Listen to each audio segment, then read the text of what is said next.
Why homemade chips lose crunch faster? Ever wonder why your homemade chips lose crunch within hours, while store-bought ones stay crispy for weeks? Let's break down the crunchy science. Crunch comes from low moisture. Store-bought chips have about 1 to 2% moisture, but homemade chips? They usually end up with 3 to 6% moisture, even if fried well. Because commercial factories use industrial dehydrators and high-powered continuous fryers that pull out nearly every trace of water. At home, small fryers and shorter cooking times leave tiny pockets of moisture trapped inside the potato cells. In factories, oil stays at exactly the right temperature. At home, every time you add potatoes, the oil cools down.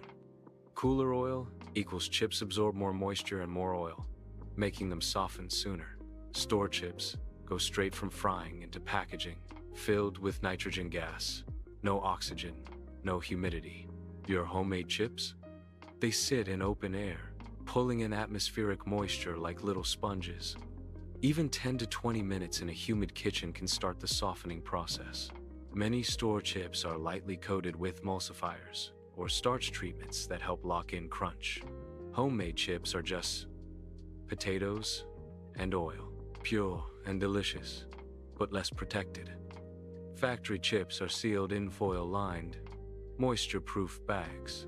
Home cooks usually toss chips in bowls, paper towels, or plastic containers, all of which allow moisture to slowly creep in. So homemade chips lose crunch faster because they have more moisture, less controlled frying, more exposure to air, and no protective coatings or packaging. They're fresher, tastier, but definitely more fragile.